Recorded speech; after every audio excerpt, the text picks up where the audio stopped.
On débute nos rencontres de ce matin avec le président de la commission scolaire des Rives du Saguenay. Il s'agit bien sûr de M. Antonin Simard. Bienvenue à l'émission, ça va bien? Oui, ça va très bien, merci. Oui.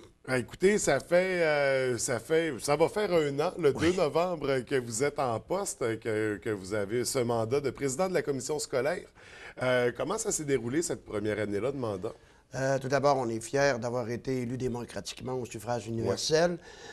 On est fiers de l'équipe de l'équipe que nous avons comme commissaire, et ça a été de réunir ça parce que c'est une nouvelle présidence, il y a des nouveaux membres. Alors, quand même exceptionnel, ça a été très bien. On a eu des dossiers qui ont abouti. Et ça, personnellement, ça fait des années qu'on travaille là-dessus, comme le gymnase Saint-Denis-Saint-Isidore. On a eu l'agrandissement de l'école Joly-Pré. Oui. L'agrandissement majeur qu'on vient d'annoncer, Jean Fortin, et celle de Saint-David de Falardeau.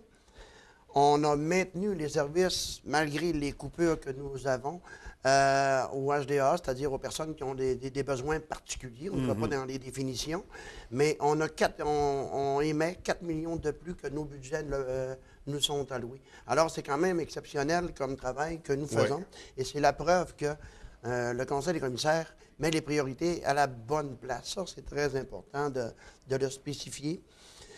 Et qu'au niveau gestion, c'est que dans toutes les coupures que nous avons eues, nous maintenons les services au maximum de ce que nous pouvons.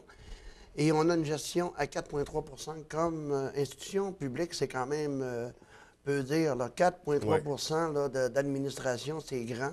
Et on a des équipes extraordinaires qui travaillent à la commission scolaire. Et on est fiers de tout ça aussi. Oui. Et après un an, on constate que ça se maintient. Et on veille à ce que ça continue là-dessus. Je vous ferai remarquer que nous avons un nouveau directeur général en M. Stéphane Côté. Et c'est une équipe dynamique avec des visions à venir que, dépendamment de ce qui se passera bientôt au niveau national, c'est-à-dire la gouvernance, on va avoir des projets exceptionnels à vous annoncer bientôt. Oui. Et la vision est grande. Et il faut continuer de ça, et on veut être le fier de lance au niveau du Québec. L'éducation, c'est notre passion, et je pense qu'ensemble, là, on peut aller très, très loin. Donc, une première année qui s'est bien déroulée, Oui. malgré les obstacles qu'il y avait, parce qu'on parle des coupures, des compressions qui équivalent à, je pense que si on compare à il y a 5 ans, si on parle de 12 millions de moins sur le financement annuel, donc qui a nécessairement un impact majeur dans les décisions qui doivent être prises. Également, dans cette année-là, on parlait d'une possibilité d'abolition des commissions scolaires, possibilité de fusion de commissions scolaires. On cherchait une solution. Là, ça a été annoncé. Bon, on ne se dirige pas de ce côté-là, ni l'abolition, ni la fusion. Qu'est-ce qu'il faut surveiller pour nos commissions scolaires? Bon, première des choses, on s'est aperçu que si on enlève les commissions scolaires, comment ça va se diriger à l'intérieur? Je pense qu'il y avait beaucoup d'incertitudes et il n'y avait pas de solution de rechange. Au niveau de la gouvernance, c'est seulement là qu'il y a une grosse discussion présentement. Au niveau des fusions, on s'est rendu compte qu'il y avait l'expérience de 1998 qui avait coûté 70 millions de plus que les 200 millions d'économies qu'ils avaient annoncées. Alors, l'expérience a prouvé qu'il n'y a aucune économie à faire. Ça ne veut pas dire qu'il n'y a rien à faire, que le statu quo va demeurer. Bientôt, là, c'est qu'au niveau des services, on prend l'AFP. Bien, c'est sûr qu'il va falloir s'associer à des gens, mais ça ne veut pas dire un chambranlement de toute la structure en soi. D'ailleurs, quand on parle de structure, avec les coupures que nous avons eues, on est dans les minimums à peu près partout, mais nous avons, je le répète, des équipes exceptionnelles. Puis, pour maintenir les services aux étudiants. Oui, exceptionnelles et efficientes. Ça, c'est la preuve qu'on est là, puis on espère le continuer en soi. Donc, vous êtes là pour votre monde, et ça, on le ressent bien. On peut difficilement passer à côté de la grève qu'il y a eu lundi cette semaine. Donc, la grève qui touchait directement les écoles, donc du secteur public. Du côté de la commission scolaire des Rives du Saguenay, comment ça s'est déroulé avec les établissements scolaires? Bon, nous, notre fonction, c'est de voir à ce que ça se fasse dans les règles, parce que faut quand même comprendre que c'est une négociation nationale de la fonction publique. Dès lors, nous, tout ce qu'on a à s'assurer, c'est que le tout soit fait en sécurité pour l'ensemble de nos jeunes. Donc, et offrir de un nos cadre jeunes et les parents. sécuritaire et légal aux Oui, c'est personnels. ça, mais on n'a pas eu de débordement d'aucune façon. Ouais. Et je crois que c'est très respectueux de leur part et tout ça. Ils ont des revendications et c'est à eux de négocier avec le gouvernement. Et quand ce sera notre tour au niveau local de négocier, quand il y aura entente, à ce moment-là, on prendra nos actes et on travaillera en conséquence. Mais ça va très bien jusqu'à maintenant. Alors, Donc, il n'y a pas rien eu de particulier. Ça non. s'est déroulé dans les règles de l'art. Dans les règles de l'art et dans le respect. Donc, et toujours en lien avec les moyens de pression, il y a des écoles du Québec qui menacent de ne pas célébrer l'Halloween avec les jeunes. Fête importante quand on est à l'école. Hein? Oui. Les bonbons, les déguisements, ça marque l'imaginaire. Qu'est-ce qu'il y en est pour les écoles de la commission scolaire des Rives Bon, du aux Saguenay? Rives du Saguenay, de toute façon, on parle que les écoles sont autonomes et ils prennent leurs décisions. C'est une commission scolaire des Rives du Saguenay qui est quand même très décentralisée. Là. Les pouvoirs, là, on parle de décentralisation, mais on est l'une au Québec qui a le plus de décentralisation. Donc, les écoles sont autonomes dans ces fonctions-là. Et on n'a pas eu, aux Rives du Saguenay, de messages qui disent qu'ils n'allaient pas faire d'activité. Alors, chez nous, là, il n'y a pas de mot qu'il y a eu qu'on n'avait pas d'activité de l'Halloween. Donc, la décision demeure appartient aux écoles. Oui, mais je crois l'instant. qu'il y aura quelque chose pour les jeunes. Et j'en doute pas. Puis on a des personnels quand même exceptionnels aussi. Il faut quand même le dire.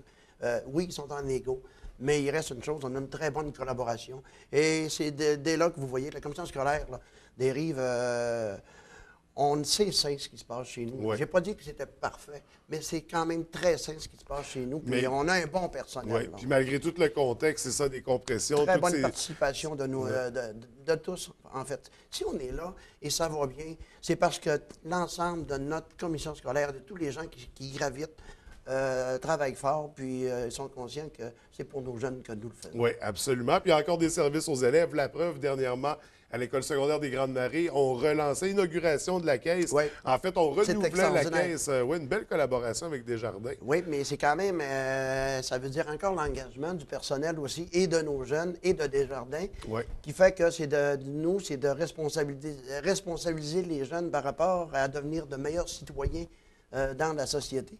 Et il y aura des choses à venir encore. Je vous le dis, là, que, dépendamment de ce qui va se passer au niveau national, je vous assure qu'on n'a pas fini d'avoir des annonces là, chez nous.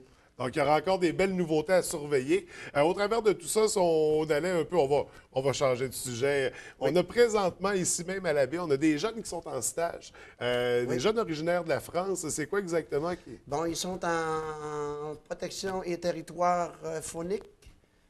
Et au niveau international, on est très actifs aussi. Et ça n'existe pas vraiment dans le monde. Ouais. L'ensemble, si vous voyez, j'aurais dû apporter le dépliant, mais ce programme-là offre des possibilités d'emploi que c'est peut-être une vingtaine d'emplois qui, par rapport au programme, peuvent se pratiquer. Et ça se voit pas dans le monde. Ouais. Et c'est quand même bien. Puis je vous dirais qu'on a 100 des gens qui sont inscrits là ont un emploi. C'est rare, ça. Et quand on a présenté ça à l'international, particulièrement en France, on va peut-être en avoir d'ailleurs aussi. Là. Oui. Mais ils sont emballés de ça et chez eux, ils trouvent un emploi immédiatement parce que c'est très complet comme programme. Et ils n'en reviennent pas.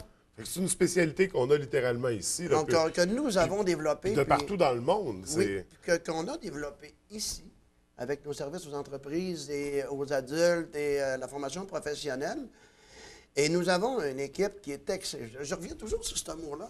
On a une équipe exceptionnelle. Alors, ça ne peut pas faire autrement que grandir. Et là, on est toujours en processus d'amélioration continue. C'est ça qui est important chez nous. Ouais. Il n'y a personne qui s'assoit sur ses lauriers. Et on va toujours en amélioration continue. Et c'est ça qui est important chez nous. Et je félicite ces gens-là qui travaillent très, très fort. On en récolte. Je suis ici pour vous en parler, mais c'est grâce à eux, là.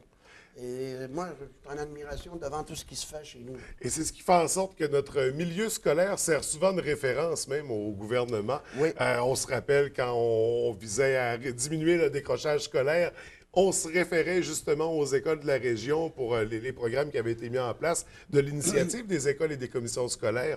Donc, c'est tout à l'honneur de nos équipes, justement, comme on le mentionnait, qui sont là, qui travaillent, puis qui travaillent dans le bon sens, qui vont au-delà du mandat de l'éducation en offrant des services comme on mentionnait la caisse à l'école secondaire des Grandes-Maries tout à l'heure.